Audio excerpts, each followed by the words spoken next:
Greetings, dear listeners. From where do you join us this evening, as the shadows lengthen and the world outside sinks into its deep velvet repose? We turn our minds now not merely to the concept of rest, but to the very history of slumber, seeking to understand how the men and women of the ancient twilight world of medieval Europe laid down their weary heads and surrendered to the mysterious realm of dreams. The Dark Ages were truly dark, not just in their societal challenges, but in the physical reality of the night, where artificial light was a costly luxury, meaning that life itself was utterly dictated by the strict, unyielding rise and fall of the celestial sun. When the day's work ceased, whether toiling in the cold, damp fields or meticulously copying scrolls in the scriptorium, the medieval world embraced an early darkness, for to burn precious oil or tallow candles for hours was an extravagance few could afford to sustain. Thus, the rhythms of the house and the village slowed dramatically almost immediately after the evening meal, often concluding well before the 7th hour had sounded from the local church bell tower, pulling all living things into an enveloping quietude. Sleep was not seen as a singular, unbroken event, a straight line from dusk until dawn, but rather a flexible, segmented ritual that acknowledged the body's need for both deep rest and silent contemplation. This first phase of rest was known by the gentle, simple name of the first sleep, and it began immediately upon the ceasing of labor, often while the embers of the hearth still cast their last flickering golden glow upon the mud-packed floors. Within the humble peasant's cottage, the act of sleeping was fundamentally communal, dictated by the necessity of shared warmth and the confined space of a single room, where animals often huddled beside their masters for mutual benefit against the biting cold of the deep winter months. The bed itself was often merely a low, raised platform or a simple pallet of thick cloth sacks stuffed tightly with straw, dried leaves, or sometimes coarse chaff, requiring regular replacement lest they grow damp, moldy, or become infested with unseen crawling pests. Family members, apprentices, and even traveling guests might all share the generous width of a large wooden bed frame, or they might simply lay their bodies down upon the floor nearest to the banked fire, drawing comfort from the proximity of other breathing souls in the overwhelming dark.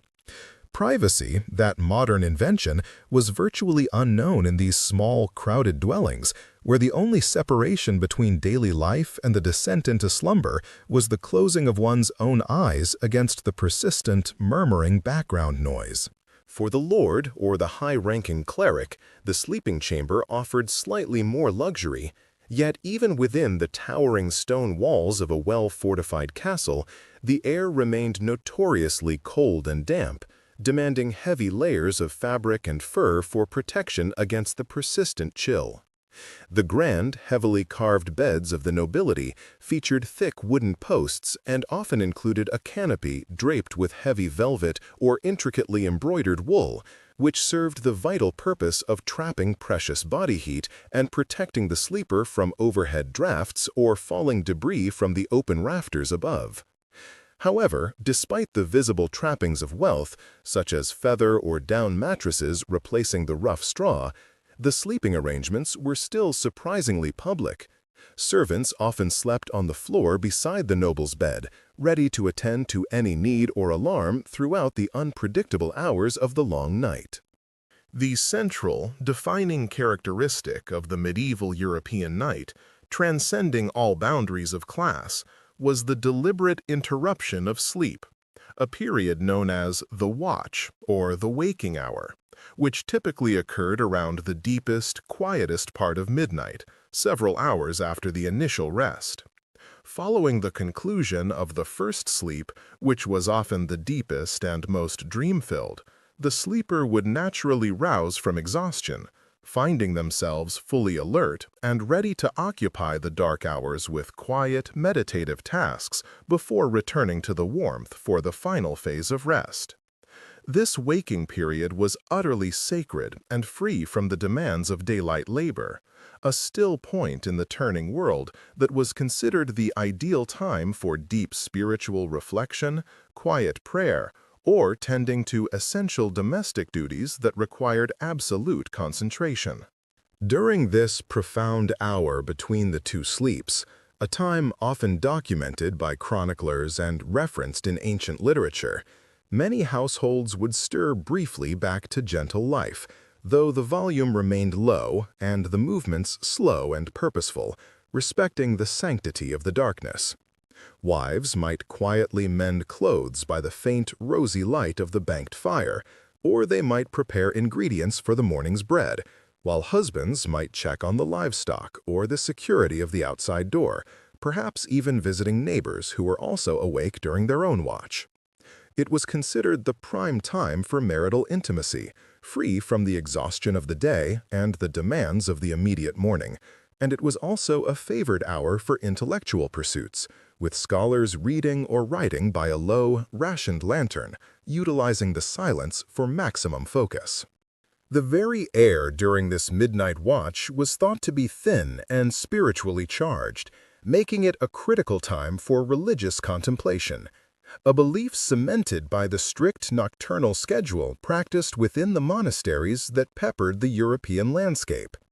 Monks and nuns across the continent diligently observed the canonical hour of matins, often rising from their hard pallets in the deep chill of the night to chant prayers and perform vigils in the dimly lit chapels, marking the passage of time according to the ancient, immutable rule of Saint Benedict. This unwavering commitment to nocturnal prayer reinforced the widespread cultural notion that the darkness was not merely an absence of light, but a powerful, often dangerous realm where the boundary between the material world and the divine or demonic realms was perilously thin. Following the hour of quiet activity and introspection, the medieval sleeper would settle back down for the second sleep, which was generally lighter, filled with a pleasant awareness of the approaching dawn, and lasted until the sun finally broke the eastern horizon. This second period was viewed as the true preparation for the day's labor, concluding with the rigorous ringing of the bell signaling the start of the next cycle of work and prayer, ensuring that the body was utterly rested and the spirit fortified against the stresses of the coming hours. The natural biological segmentation of sleep, so universal in that era, stands in stark contrast to the modern aspiration for a single, uninterrupted 8-hour block, reminding us that our ancestors lived in greater harmony with the ancient, fluctuating cycles of both the human body and the natural world. The fear of the night was a pervasive and legitimate concern that dictated many of the rituals surrounding bedtime, as the medieval mind populated the darkness with lurking figures, mischievous sprites, and the ever-present threat of demonic temptation or physical robbery. Before lying down upon the bedding, families would often recite specific, long-established prayers of protection, asking for the archangels to stand guard at the head of the bed, believing that the vulnerable state of sleep required divine intercession to ward off night terrors and harmful visions. The sound of the wind rattling the wooden shutters or the howl of a distant wolf became terrifying, magnified symbols of the chaotic forces that lay outside the precarious safety of the hearth and the protective circle of the praying family. Even the materials used for comfort carried social and spiritual significance. The common man relied on the rough warmth of locally sourced sheep's wool, which was scratchy but effectively insulated against the stone cold, while the wealthy might import softer linens and silks, a tangible marker of their distance from the earth. The very act of preparing the sleeping chamber, whether it involved fluffing the straw or smoothing the fine sheets, was a moment of transition, separating the harsh reality of the waking world from the temporary respite offered by the hours spent horizontal. The bed was more than just a place of rest. It was a stage for birth, illness, and the final moments of life, often witnessing the entirety of a person's most intimate existence within its familiar bounds. thus making the space profoundly sacred. As the first tentative light of dawn began to paint the eastern sky in soft hues of gray and pale rose, the period of the second sleep ended abruptly, hastened by the sounds of the farm animals stirring or the clatter of the household preparing the morning fire for the day's work. The transition from the segmented rest to the day's relentless labor was swift, demanding immediate physical activity, a sharp contrast to the slow, languid waking of later eras that could afford to ignore the rising sun. The medieval European night, therefore, was not a mere emptiness, but a carefully managed period of dual rest and focused activity, a rhythm now largely lost to the relentless, illuminating demands of the electrified modern age. Yet, before that second, deeper sleep claimed them once more, there lay a sacred interval of wakefulness, an hour or two when the hearth glowed low and the world outside was silenced entirely by the velvet cloak of night. This middle watch, often referred to as the waking hour or used for the observance of matins by those pious souls near the monastery bell, was not a time of anxious waiting, but of purposeful, quiet contemplation, a space where the soul felt most attuned to whispers from the celestial spheres. In this profound stillness, when the distractions of the day were entirely suspended, many found clarity for decisions or sought solace through prayer and reflection upon the events that had unfolded since sundown, turning their minds inward towards their eternal state. This period was crucial for the spiritual life, viewed as the most favorable time for divine visitation or the gentle mending of one's relationship with the Almighty, away from the clamor of earthly concerns. For the peasant woman, this waking hour might be devoted to quiet domestic necessity, perhaps gently stoking the banked fire so that it would not die completely before morning, or undertaking the delicate mending of garments that required the concentrated focus the daytime hubbub often disallowed. She might knead dough intended for the morning's baking with slow, rhythmic movements, relying more on touch than sight in the dim, smoky air, thus maximizing the productive hours afforded by the limited light. This brief return to activity was entirely organic and unstructured by the clock, dictated only by the body's natural cycle and the necessary preparation for the punishing demands of the approaching daybreak, ensuring maximum efficiency within the boundaries of natural light and shadow. The very silence of the house made this work meditative, a private transaction between the individual and the immediate needs of the family unit, distinct from the communal labor that defined the daylight hours. Among the nobility and those who were lettered, this nocturnal pause offered a rare opportunity for true intellectual engagement, utilizing the small, protected light of an oil lamp or tallow candle in the privacy afforded by the heavy bed hangings. A knight might review tactical maneuvers or dictated correspondence that required absolute discretion, while a noblewoman might study the illuminated text of a devotional book or manage the household accounts without the constant interruptions of servants and petitioners.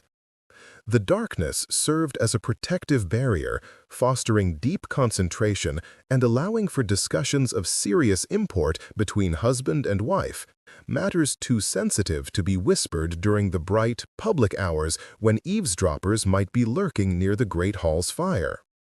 It was a time when the mind, refreshed by the initial rest, was sharpest, capable of handling complex thoughts without the intrusion of external sensory noise, elevating the second half of the night to a privileged intellectual interval.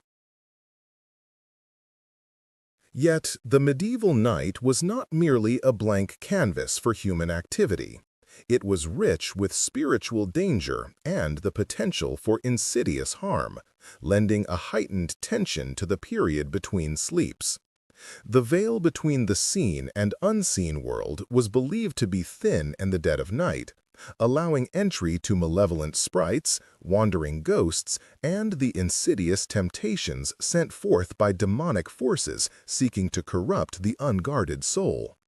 Charms and fervent prayers were whispered into the darkness before the final descent into the second sleep, securing the perimeters of the chamber with faith, often involving the signing of the cross over the mattress or the hanging of blessed relics near the headboard to ward off nocturnal visitors. Fear was a palpable presence in the medieval bedroom, for darkness represented not just the absence of light, but the absence of God's immediate, visible oversight, leaving the sleeper vulnerable to attacks upon both body and spirit. Dreams, therefore, were rarely dismissed as meaningless flickerings of the mind. They were considered serious communications, either prophetic warnings delivered by the Almighty or insidious deceptions spun by the devil seeking to sow doubt or despair. Interpreters, ranging from learned clerics to traveling wise women, were often consulted at dawn to decipher the complex iconography presented during the night's rest, determining whether the imagery portended future famine, personal fortune, or spiritual damnation. The nature of one's sleep, whether it was deep and dreamless or tumultuous and filled with visions, was often taken as a gauge of one's spiritual health and alignment with the heavenly realm, adding weighty significance to the hours spent beneath the blankets. A truly holy person was thought to be protected, their sleep peaceful, while a troubled sleep suggested either a hidden sin or the constant harassment of the powers of darkness attempting to breach the soul's defenses. The physical reality of the medieval sleeping arrangements, driven by necessity and architecture, further shaped the experience of the night, starkly contrasting with modern notions of solitary rest. For the vast majority, sleep was an intrinsically communal act, often dictated by the constraints of a single-room dwelling where family members, sometimes including servants or farmhands, shared the warmth radiating from a single hearth. Privacy was a luxury wholly unknown to the commoner, and the sounds of breathing, shifting bodies, and the occasional wakeful cough were the constant soundtrack of the night, demanding a high degree of tolerance and acceptance of others' proximity. This enforced closeness created a tight, interdependent social unit, where the well-being of one was directly linked to the warmth and security provided by the shared physical space, binding them together both practically and emotionally throughout the darkness. Even among the wealthiest households, where space was abundant, the concept of the private bedroom as a separate, designated chamber was still evolving, and the great bed often remained a semi-public fixture in the main hall. While surrounded by heavy, rich curtains woven of wool or damask, which provided a visual and acoustic barrier against the bustling activity of the hall's inhabitants, the lord and lady's sleep was still witnessed by servants and retainers sleeping nearby for safety and immediate access. The great bed, often large enough to host multiple people during childbirth or illness, acted as a secure sanctuary within the exposed architecture of the castle, simultaneously signaling high status and remaining a nexus of activity during both the waking and sleeping hours. These curtains, often meticulously embroidered and lined, were not merely decorative but functional walls, attempting to carve out a pocket of dignity and separation in an age that valued warmth and security over absolute solitude. The materials used within these enclosed beds themselves spoke volumes about the owner's status and their relationship to the natural world and trade routes, echoing the differences noted in the first sleep. While the common man might rely on fresh-cut straw or cheap chaff, periodically changed and smelling faintly of the fields, the nobility rested upon feather beds stuffed with the down of geese, a costly and luxurious barrier against the cold stone floor. Over these soft foundations lay the finest linens, bleached white through extensive labor, sometimes imported from Flanders or Italy, contrasting sharply with the coarse, undyed woolen blankets available locally to the villagers. The preparation of the noble bed was a ritual involving multiple servants, meticulously layering wool, linen, and often furs in the winter, creating a cocoon of artificial warmth and opulence designed to erase the harsh realities of the surrounding environment. Furthermore, the very temperature of the chamber dictated sleeping attire and methods, forcing inventive solutions against the brutal European cold that penetrated stone walls with ease during the long winter months. Simple houses relied heavily on the retained heat of the central hearth, compelling inhabitants to cluster closely together not merely for companionship, but for sheer physical survival during the deepest hours of the night when the fire dwindled to embers. Among the wealthy, methods included warming pans filled with hot coals slid between the sheets just before retiring, or the use of heavy robes and nightcaps, ensuring that body heat was captured and preserved against the unrelenting seepage of cold air through window shutters and ill-fitting doors. The battle against the cold was relentless, and the primary function of the bed, regardless of class, was fundamentally thermal, a temporary, shared furnace that made the long hours of darkness tolerable until the sun's return. This intimate struggle against the elements and the ever-present specter of spiritual malice fundamentally shaped the medieval psyche, embedding a deep respect for the returning light and the communal bonds forged in the shared dark.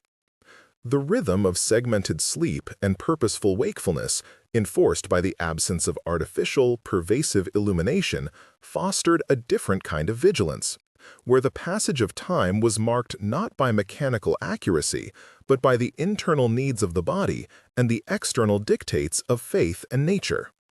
The night was a temporal landscape demanding patience, prayer, and practical survival, a crucible where character was tested and the true priorities of life, warmth, health, and spiritual grace, became starkly apparent under the silent watch of the moon and stars.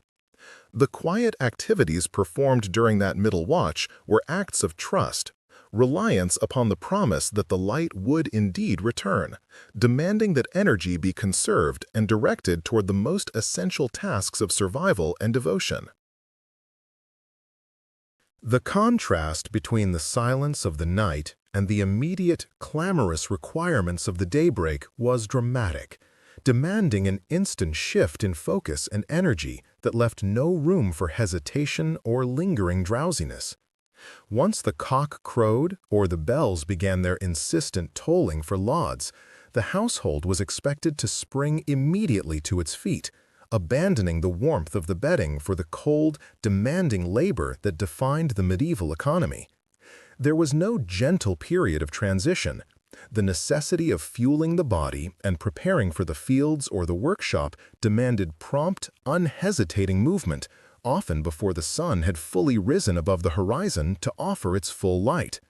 This abrupt transition underscored the medieval subservience to the agricultural cycle and the limited hours of true productivity, making the night's rest a restorative engine rather than a prolonged indulgence in comfort. Even the way the household extinguished the light upon retiring speaks to the era's cautious relationship with fire and the profound reliance on darkness. The hearth fire was carefully banked, covered with ash and dampened materials to ensure it would hold a spark until morning, a critical process known as curfew, derived from the French couvre-feu, meaning to cover the fire. This simple, nightly ritual symbolized the deep vulnerability of the wooden houses and thatched roofs to accidental blaze, and the reliance upon that single, enduring ember to reignite the life-giving warmth and light of the next day. The banking of the fire was the final act before deep rest, a quiet acknowledgement of dependence on shared resources and the hope that the small flicker of life would survive the long, cold hours of human vulnerability. The period between the two segments of night, often called the waking watch, was not merely an accident of uncomfortable bedding, but a culturally accepted and sometimes even cherished interval of quiet contemplation, When the body, rested from the initial fatigue of the day's exertion, stirred itself around midnight, the medieval mind found a unique space for reflection that the daylight hours simply did not permit. This waking interlude offered a chance to tend carefully to the banked fire, quiet a fretful child, or address the gnawing hunger left over from a meager supper, all done under the shared mantle of deep communal darkness, which momentarily leveled the rigid hierarchy of the day. The banking of the fire was the final act before deep rest, a quiet acknowledgement of dependence on shared resources and the hope that the small flicker of life would survive the long, cold hours of human vulnerability. For the pious, this dark middle hour was often dedicated to prayer, a profound communion with the divine, uninterrupted by the insistent demands of mundane labor. The solitary darkness encouraged a reckoning with one's soul, facing the fears and hopes that the bustling daylight kept rigorously suppressed. Monks and devout laypeople utilized this stillness to recite the nocturnal offices of matins, often performing their most intense spiritual work as the rest of the world slept, believing that offerings made in the depths of night held a special, undefiled sanctity. It was in this sacred nocturnal silence that scholars might pore over precious illuminated manuscripts by the dim light of a carefully shielded rushdip, wrestling with theological problems that required the utmost undisturbed focus. Yet, for the average peasant dwelling, the waking watch was as often marked by practical necessity as by spiritual endeavor. The pervasive chill that seeped mercilessly through the thin walls of wattle and daub demanded immediate attention to the banked coals, lest the sole source of heat vanish entirely before the arrival of the sun. Any domestic animals kept within the house for mutual warmth, a common medieval practice involving goats, pigs, or necessary poultry, might need calming or tending, their restless stirring a frequent and natural interruption to the fragile quiet of the home. Moreover, the constant low-level fear of intruders, whether human thieves or destructive nocturnal creatures like rats and weasels, made it prudent for the master of the house to rise and ensure that all simple doors, locks, and bars remained firmly fixed against the threats residing in the menacing shadows. The very configuration of the medieval sleeping space dictated this shared, intermittent pattern, as entire families, and often several unrelated servants or journeymen, slept together upon a communal straw pallet or a large shared mattress stuffed with chaff or wool remnants. Privacy, as we now understand it, was an entirely unknown luxury, and the intimate rhythms of breathing, turning, and occasional snoring became a collective shared soundscape. This meant that one person's unavoidable need to rise inevitably disturbed several others nearby, requiring a societal tolerance for movement and sound during the night that modern sensibilities would find utterly disruptive and impossible for true rest. Medieval physicians, guided rigidly by the ancient Galenic theories, viewed sleep not merely as simple rest, but as a critical digestive process necessary for properly balancing the body's four core humors: blood, phlegm, yellow bile, and black bile. They strongly believed that deep, continuous sleep immediately following a heavy evening meal could stifle the natural internal heat required to cook the food and properly convert it into nourishing fluids. This failure, they warned, encouraged the putrefaction of the body's vital substances, thus making the segmented night seem inherently healthier and more advisable, allowing the body a chance to address its needs and redistribute the humors before sinking again into deeper, restorative slumber. Beyond the physical discomforts of cold, hunger, and pestilence lay the powerful psychological apprehension of the deep night, when the protective veil between the known, safe world and the terrifying spirit realm was believed to thin considerably, allowing ingress to malevolent forces. The deepest shadows were populated not merely by natural darkness, but by lurking demons, restless, unquiet ghosts, and mischievous, often dangerous fairies eager to lead the unwary traveler astray. Every unexplained creak in the roof timbers, every sudden gust of wind passing violently through the thatch, was interpreted not as a simple natural phenomenon, but as the potential approach of a supernatural entity seeking to steal breath, corrupt the soul, or simply cause profound misfortune. In this anxious and highly observant environment, dreams held profound and immediate significance, often viewed less as products of a simple subconscious mind and more as direct communications, prophetic glimpses of the future, or potent warnings sent either by God or by deceptive trickster spirits intent on misleading the dreamer. Medieval dream interpreters and confessors alike spent significant time analyzing the intricate night visions of the populace, determining whether the complex symbolic imagery pointed toward future prosperity, divine favor, or a dangerous susceptibility to the devil's subtle temptations and earthly snares. It was the nature of the second sleep, often deeper and more relaxing after the long waking interval, that was thought to yield the most powerful and truthful dreams, thus subtly shaping the outlook and critical decisions of the day to come. While the ceaseless world of daylight commerce and constant chatter certainly ceased, the medieval night was paradoxically far from silent. The pervasive, dense quiet of the countryside was constantly punctuated by the echoing, ritualized calls of night watchmen patrolling the narrow, unlit lanes, announcing the passing hour and confirming that the heavily fortified city gates remained securely bolted against any potential midnight intrusion. Furthermore, the distant, eerie cries of nocturnal wild animals from the surrounding forests, the steady, rhythmic drip of water from poor roof maintenance, and the perpetual scuttling of rodents seeking warmth and discarded scraps formed a persistent, natural symphony of darkness that permeated the homes. These continuous sounds served as a constant, subtle reminder of the world's fierce, enduring presence, even when human eyes were tightly closed in rest and meditation. The rhythm of rest varied considerably between the isolated rural homestead and the bustling medieval town, though the fundamental segmented pattern universally remained dominant. In the deep country, the sleeping cycle was strictly dictated by the immediate needs of the farm beasts and the precise seasonal timing required to catch the dew for favorable planting or harvesting of vital crops.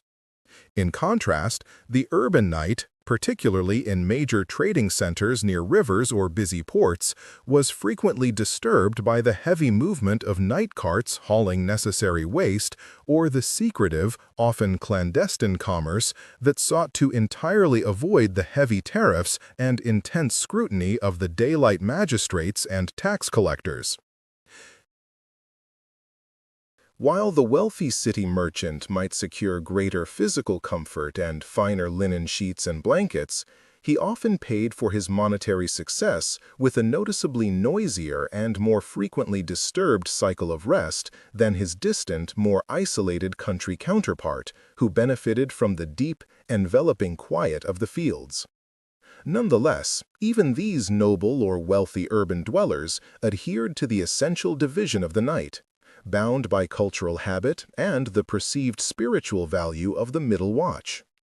Their wealth provided a buffer against cold and pests, but not against the ancient, rooted pattern of human wakefulness. For the vast majority of the population, the mattress remained a simple, large linen tick filled with freshly cut straw, dried chaff, or aromatic fern fronds, requiring constant, burdensome replenishment as the contents flattened, grew dusty, and inevitably became riddled with small, persistent biting creatures drawn to the lingering warmth and decaying organic matter within.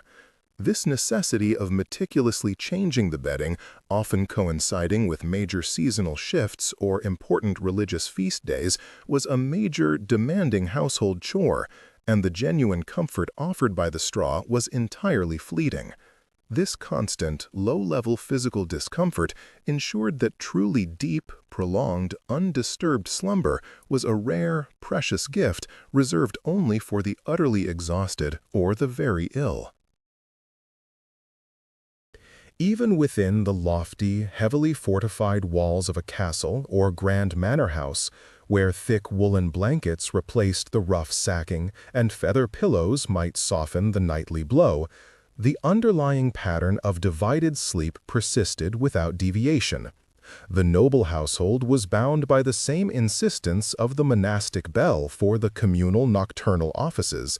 and the vital need for vigilance against physical attack was only magnified by the great wealth and treasures held securely within the stone walls.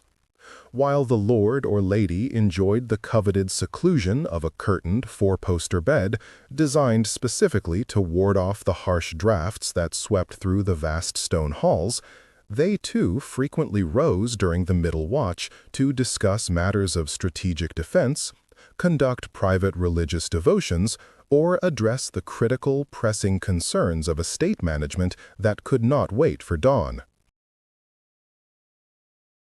After the waking interval passed, and the small, necessary duties or prayers were concluded, the household would settle back down into the collective straw for the second sleep,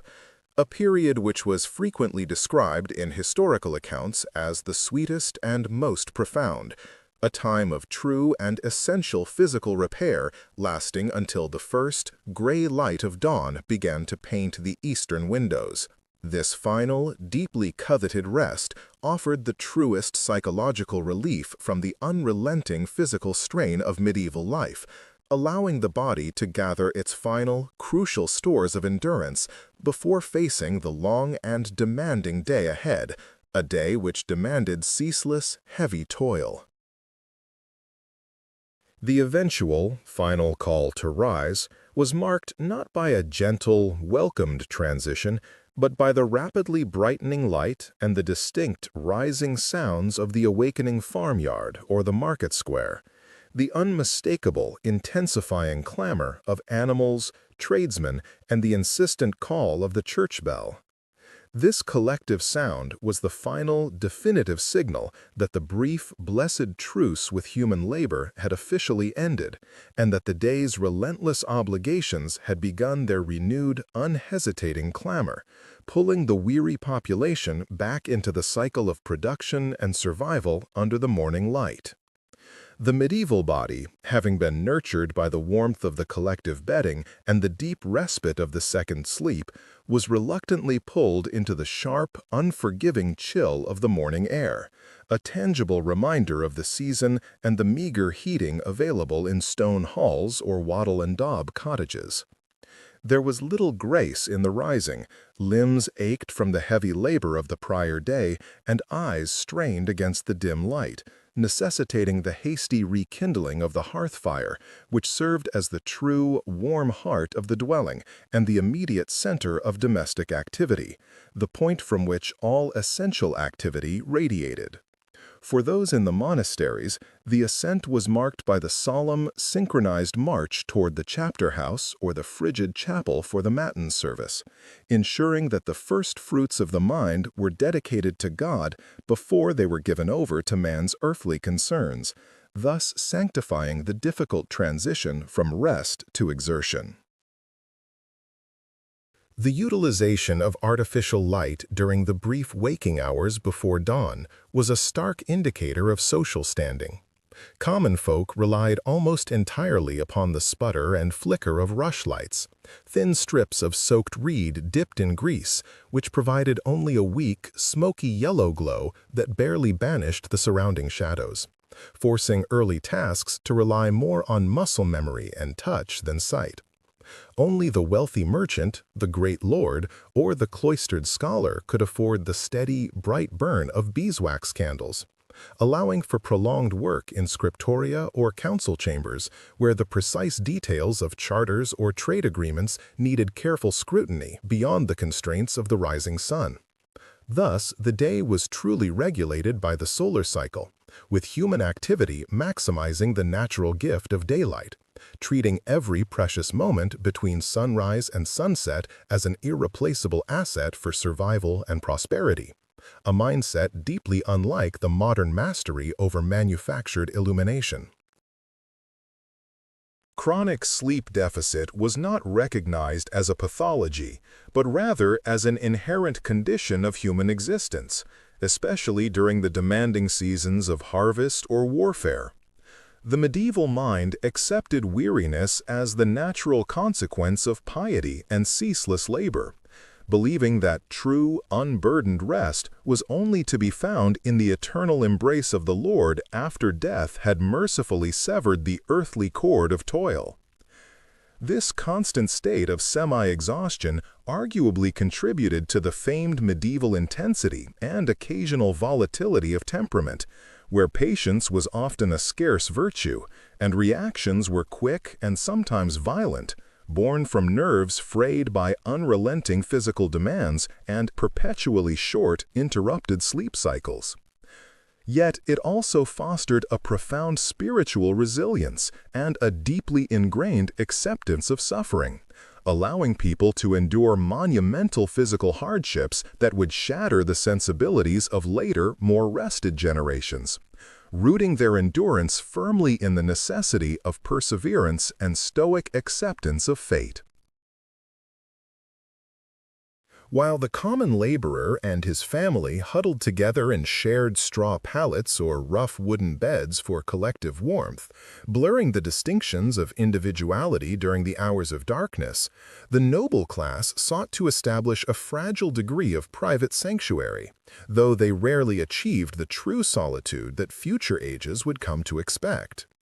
The great four-poster bed, often hung with rich velvet curtains and piled high with feather mattresses, a visible, undeniable symbol of wealth, did not necessarily guarantee a lone occupant, often hosting immediate family members, trusted pages, or even favored retainers who slept upon trundle beds or nearby couches for security and immediate service should the Lord call out in the deep hours. Thus, even within the most privileged chambers of the mighty, the concept of sleep remained highly social and functional, always intertwined with the maintenance of physical order, the display of status, and the practical demands of nightly protection against sudden threats or emergencies.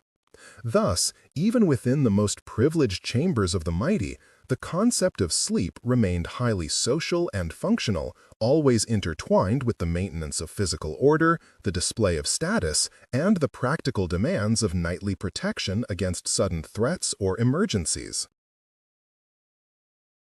Medieval medical theory, rooted firmly in the tenets of Galenic humorism, viewed sleep not merely as rest, but as a critical physiological process necessary for the proper concoction or thorough digestion of food ingested during the day, a crucial time when the body's innate heat withdrew inward from the extremities to complete this vital, stomach-centric chemical process. Physicians advised that one must not sleep immediately after eating, lest the digestive warmth be improperly marshaled and the humors be poorly mixed, leading to sluggishness and eventual chronic ill health, but neither should one delay rest too long after supper, lest the stomach remain cold and the vital spirits dissipate uselessly into the night air before their work was done. Furthermore, the preferred sleeping position was often dictated by specific health concerns, frequently recommending lying upon the right side for a time immediately after lying down, believing this aided the liver in its essential function before transitioning to the left, all carefully governed by complex, traditional calculations regarding the optimal balance of heat and moisture within the body's essential fluids. The hours of darkness, especially during the mysterious transitional phase between the first and second sleep, were considered a porous time when the soul was believed to be most vulnerable to unseen external influence, often opening the mind to potent, sometimes terrifying nocturnal visions that felt frighteningly real.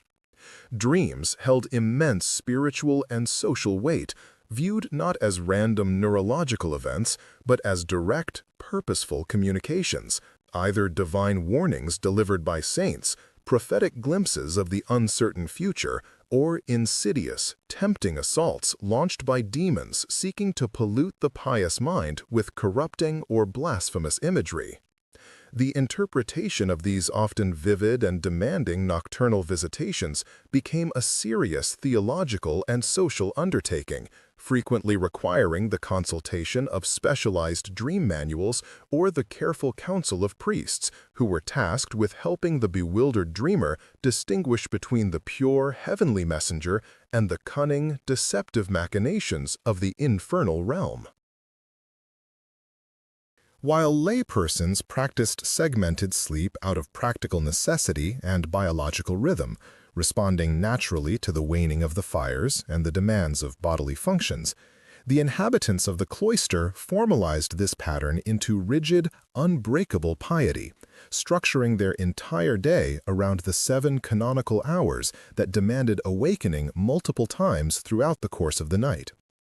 The strict Benedictine rule, which set the foundational standard for Western monasticism, required the brethren to rise while the world was deepest in slumber, often near midnight, for the solemn and lengthy recitation of vigils and matins, essential services intended to cleanse the soul and honor God in the quietest, most vulnerable hours of creation. This disciplined adherence to the bell's insistent command ensured that the monks acted as spiritual sentinels, maintaining an unbroken, prescribed chain of prayer and devotion that spanned the entire 24-hour cycle, thereby sanctifying time itself and offering spiritual protection for the wider, sleeping community outside the abbey walls. Despite the perceived deep quiet of the rural night, the darkness was rarely truly silent. The sounds of nervous animals shifting in their stalls, the rustling of straw beneath the communal bedding, and the subtle, habitual movements of the shared household continually punctuated the darkness, offering a rudimentary form of security through shared, collective awareness of potential danger. In the bustling, walled towns and cities, the night was guarded by the measured, reassuring tread of the watchmen, whose distinct footsteps and low, droning calls reassured the sleeping burghers that the critical city gates were secure against raiders, and that fire, the ever-present scourge of closely packed wooden structures, had not yet taken hold. The fear of being robbed, or worse, burned alive in one's bed, necessitated a constant, almost subconscious state of oral awareness, meaning that the deepest, most secure sleep was often achieved not in utter silence, but in the comforting knowledge of nearby, familiar sounds of life, vigilance, and routine. The simple straw pallet, often filled with dried fern or rushes, offered a cheap and readily available base for sleep, yet required constant vigilance and maintenance, for it was a fertile ground for the unseen population of fleas, lice, and various crawling vermin, whose nightly assaults chipped away mercilessly at the quality of rest. Though the straw filling was regularly replaced, especially after the major seasons of harvest or festival, the pervasive presence of these tiny tormentors ensured that true, uninterrupted tranquility was a difficult prize to win, contributing to the persistent itching, tossing, and restlessness that often troubled the sleeping hours of the common folk. Over the pallet, rough woolen blankets or simple linen sheets provided meager defense against the penetrating cold and the discomforts beneath, emphasizing that the function of the medieval bed was primarily utility, shared warmth, and minimal structural support, not luxurious isolation or pampered comfort. As the sun finally crested the horizon, pulling the last vestiges of shadow from the floor and igniting the dust motes dancing in the increasingly bright air, the hazy, spiritual memory of the profound second sleep rapidly dissolved, giving way entirely to the immediate, physical, and inescapable realities of the day's obligations. The plowman grasped the often frozen wooden handles of his implement, the smith stoked his forge back into furious, hungry heat with the bellows, and the wool worker bent once more over the loom, all driven by the simple, ancient imperative of feeding the hearth and sustaining the lineage until the next scheduled temporary respite. Thus, the complex, interrupted pattern of medieval sleep concluded its necessary service, having momentarily repaired the strength required to face the monumental, continuous demands of a world measured not by mechanical clocks and precise minutes, but by the relentless, predictable turning of the sun and the indispensable cycle of labor and survival. This segmented existence bred a unique relationship with time, where the darkness was not merely an absence of light, but a space filled with specific duties and spiritual opportunities that were distinct from the tasks of the daytime. The hours between sunset and sunrise were divided into a sacred schedule, ensuring that even rest contributed to the order of the cosmos and the security of the soul. The very concept of wasting the dark hours was alien, for even when one was not praying or discussing business, the act of sleeping was considered an engagement with the natural rhythms of the world, restoring the balance of the body's heat and moisture in preparation for the coming struggle of the light. It was a life lived in stark awareness of the fragility of human energy, where every moment of slumber was precious, functional, and deeply interwoven with the fabric of communal survival. The morning ablutions, such as they were swift and pragmatic, often involving only a quick splash of cold water upon the hands and face, a necessary shock to fully banish the lingering mists of the second sleep and prepare the sensory organs for the demands of concentrated work. True, thorough bathing was a rare luxury for most, reserved for special feast days or specific medical treatments, meaning that the body carried the scent and grime of the previous day's exertions and the shared warmth of the night's rest right back into the renewed cycle of labor. Cleanliness, much like private space, was subordinated to the urgent necessity of production, reinforcing the understanding that the body was an instrument designed for continuous output, requiring minimal fuss and maximum endurance before it could be granted repose again. Even the earliest meal, taken quickly before the sun had fully lifted above the rooftops, was characterized by efficiency and fuel, often consisting of hard bread, perhaps supplemented by a weak ale or a thin pottage left over from the previous evening's cooking, designed purely to stock the body's furnaces for the long morning's work ahead. There was little lingering over the breaking of the fast. The collective need for immediate departure to the fields, the forge, or the market square pressed in upon the household, making the consumption of calories a rapid, businesslike prelude to the relentless pursuit of daily sustenance. The lingering warmth of the hearth was abandoned almost immediately as the workers stepped out into the crisp, often frosty morning air, beginning their trek toward the site of their required toil, leaving the domestic sphere to those engaged in the essential upkeep of the home. For the town dwellers, the opening of the market gates was the definitive signal of the day's official start, marked by the booming cries of the first vendors and the clatter of carts rolling across the cobbled streets, drowning out the softer sounds of the farmyard and replacing them with the intense, localized clamor of commerce.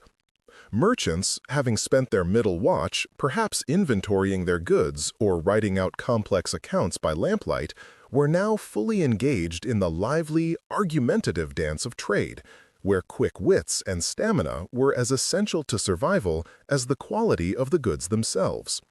The energy of the marketplace was fueled by these interrupted, functional sleep cycles, contributing to the vibrant, often aggressive pace of medieval urban exchange that defined economic life. Yet, the memory of the profound quiet achieved in the depths of the second sleep, that brief, unified period of rest achieved by both body and mind, often served as a subtle, underlying psychological comfort during the most arduous hours of the day, a silent promise of future restoration. It was a rhythm dictated not by the tyranny of the hourglass, but by the deeper, ancestral pulse of human biology responding to environment and necessity, a sleeping pattern lost entirely to modern sensibilities that demand 8 hours of unbroken silence and isolation. This antique cadence ensured that even in the midst of the most desperate poverty or the heaviest labor, the night offered 2 distinct periods of refuge, making the darkness not an uninterrupted void of fear, but a structured terrain of segmented rest and necessary vigilance. The waking watch, occurring usually between the hour of midnight and the 3rd hour before dawn, was far more than a mere interruption of rest. It was often a sanctified window of opportunity, a period granted by the cessation of earthly bustle for the deep communion of the soul. For the devout peasant or the cloistered monk alike, this interval was dedicated to tasks that demanded quiet solitude and unbroken focus, activities often impossible during the bright, distracted hours of the day when labor and commerce reigned supreme. It was during this dark, unburdened time that prayers were most sincerely offered, meditations were most profound, and the whispers of divine inspiration were thought to be most clearly perceived, unmixed with the clamor of the smithy or the demanding cries of the marketplace. The very darkness seemed to amplify the internal landscape, forcing a necessary introspection that the unrelenting light of day naturally resisted. Within the modest homes of the common folk, the waking watch carried a more practical, yet still intimate significance that stabilized the household. Mothers used the time to mend clothing by the careful, fragile glow of a rushlight, ensuring that the threads were strong and the seams held fast against the harshness of the coming day's toil. A quiet, essential act of foresight necessary for the survival of the family unit across the lean months. Husbands might tend to the weak embers in the hearth, banking the fire carefully so that the precious warmth did not utterly vanish during the most frigid hours, or perhaps share a low-voiced counsel with their older children regarding the management of the farm or the expectations of the local lord. These silent moments of shared labor and planning strengthened the familial bond in a way that the exhausting, hurried exchanges of the daylight could never permit, forming the true, unseen backbone of household economy and emotional stability. In the great monasteries that dotted the landscape, the segmented nature of sleep was elevated to a strict spiritual discipline, woven irrevocably into the very fabric of the canonical hours that ordered life from dusk till dawn. Monks rose dutifully from their first sleep for the offices of matins and lauds, often long before the deepest chill of the night had passed, marching silently into the chilly choir stalls where their voices would rise in unified, haunting praise to meet the still, silent heavens. This deliberate breaking of rest was considered a crucial ascetic practice, a willing denial of physical comfort that reinforced their devotion and kept the spirit sharp against the sluggish temptations of the flesh and the inertia of mere repose. Their entire existence was a testament to the utility of segmented rest, proving that the human body could thrive and the spirit soar when the night was properly divided into periods of rest, contemplation, and communal prayer, thereby sanctifying the nocturnal darkness itself. Outside the shielded walls of the cloister or the stout oak doors of the fortified dwelling, the waking watch often held a far more tangible element of necessary fear and crucial vigilance. The medieval night was thick with perils both real and imagined, roving bandits who sought the cover of darkness for their violence, wild beasts emboldened by the shadows, or the subtle, creeping terror of pestilence, which was often said to move most freely under the cover of the cold, moonless hours. Watchmen pacing the high walls of the cities or the perimeter of the village had little choice but to segment their rest, relying on brief, intense periods of sleep followed by sharp, focused alertness to ensure the physical safety of those slumbering within the confines below them. Sleep was thus often a privilege earned by communal vigilance, and the waking watch was the heavy price paid for that brief, fragile peace, a duty often undertaken with a weary yet profound burden of responsibility for the community's welfare. For the rare scholar or the diligent scribe, often laboring in the service of a wealthy patron or the church, the waking watch provided the only truly undisturbed time for the strenuous pursuit of knowledge, a silent sanctuary illuminated only by the expensive, slow-burning wax candle or the flickering reservoir of an oil lamp. Copying intricate, sacred texts, deciphering ancient, complex languages, or wrestling with difficult theological arguments demanded an isolation that the crowded medieval household or the noisy lecture hall simply could not afford during the busy hours of the day. This solitary nocturnal labor often involved lengthy, continuous stretches of wakefulness, fueled perhaps by weak ale or diluted wine, transforming the waking watch into a private academy where the great minds of antiquity were met and debated in profound, humbling silence. Such essential intellectual effort cemented the waking watch as a period of profound creation, where the very foundations of Western thought and spiritual understanding were painstakingly laid, line by solitary, shadow-draped line.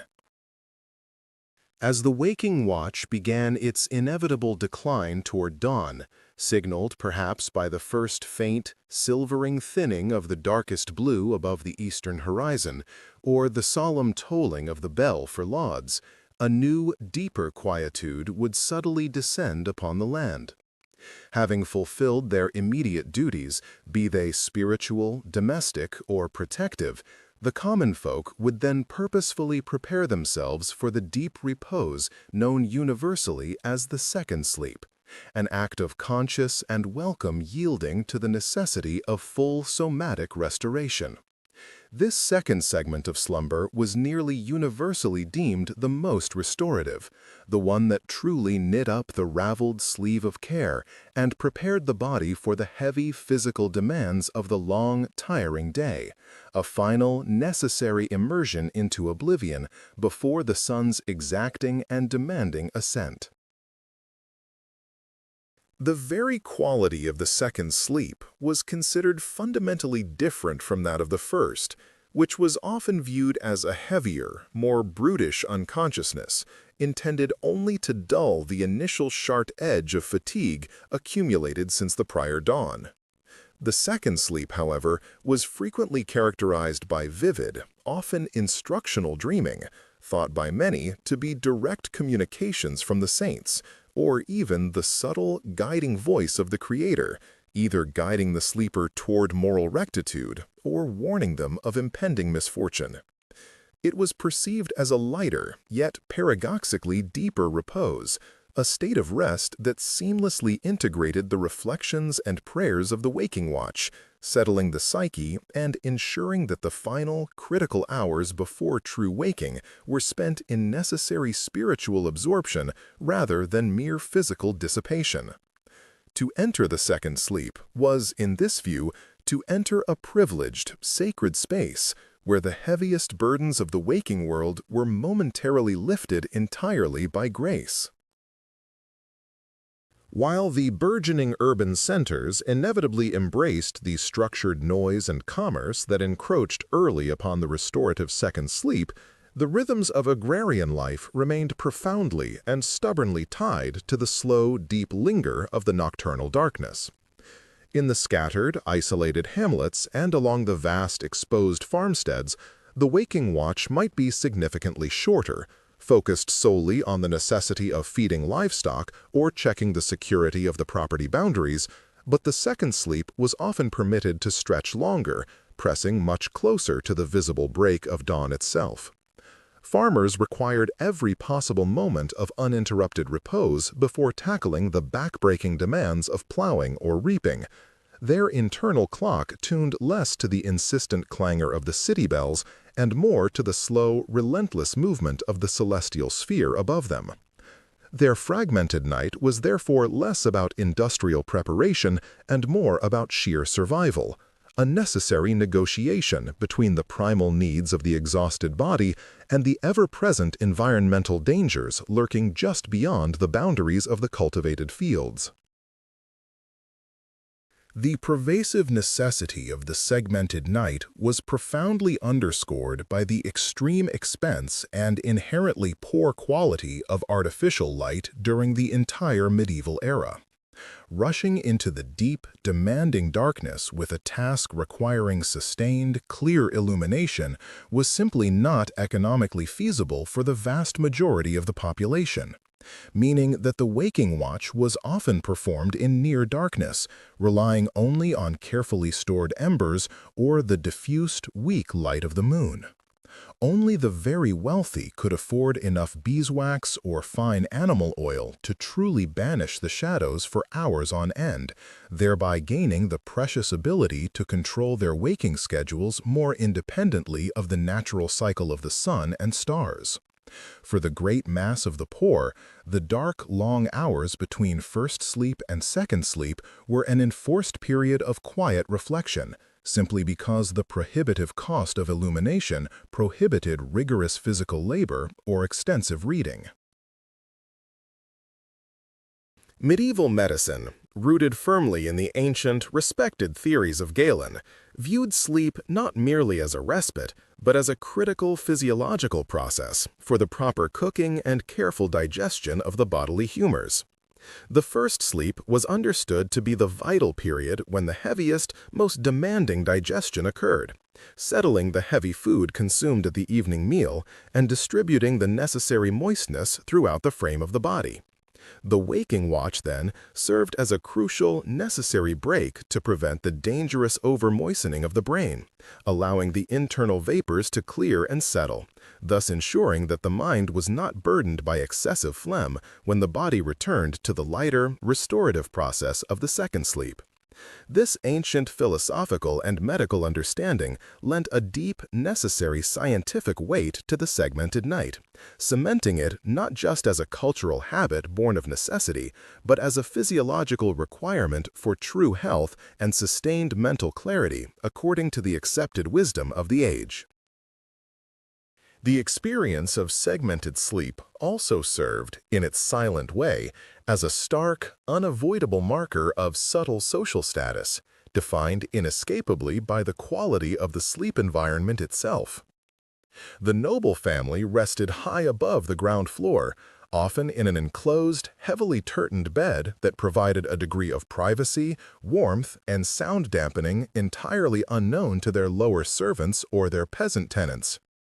These wealthy sleepers might still rise for their necessary waking watch, perhaps to dictate letters to a waiting scribe, or enjoy a light, private repast, but they were protected entirely from the cold stone floors and the pervasive, constant drafts that afflicted the poorer souls who often slept huddled together on thin straw pallets near the kitchen hearth or even alongside the working animals in the deep warmth of the barn. Thus, while the fundamental rhythm of the segmented night was shared across all classes of society, the vital quality of the repose varied dramatically, influencing their subsequent ability to work, to think, and to endure the long suffering that the coming light would surely bring. The segmented night, therefore, created a shared collective consciousness across the entire medieval world, where countless souls, separated by status, great distance, and vocation, were all waking and working in unison during the very hours when the modern world insists upon its deepest, most profound quietude. They knew, though they could not speak of it with our clinical precision, that the period between the two sleeps was a time of communal vulnerability, of essential spiritual labor, and of silent, vital preparation for the unrelenting demands that the imminent daybreak would surely bring to their doorsteps. It was this silent, shared rhythm of waking and sleeping, punctuated by prayer, vigilance, and preparation, that subtly bound the diverse populace together, making the vast, frequently frightening darkness of the medieval night a manageable, structured, and profoundly spiritual journey toward the enduring promise of the next dawn. This pattern was not easily shed, even as new forms of illumination began to slowly trickle into the wealthiest centers during the late medieval period. The practice of dividing the night was so deeply ingrained, supported by theological conviction, medical theory, and social practice, that it resisted the subtle, nascent technological changes that might have allowed for a continuous 8-hour immersion into slumber. To the medieval mind, the idea of sleeping straight through the night was not necessarily one of luxury, but rather one of potential spiritual and physical negligence, a failure to heed the natural call of the body and the soul to rise during the quiet hours. The segmented night was therefore a mark of civilized life, a testament to the efficient management of both temporal and spiritual resources, a structured counterpoint to the wild, unstructured terror of eternal darkness that was constantly feared.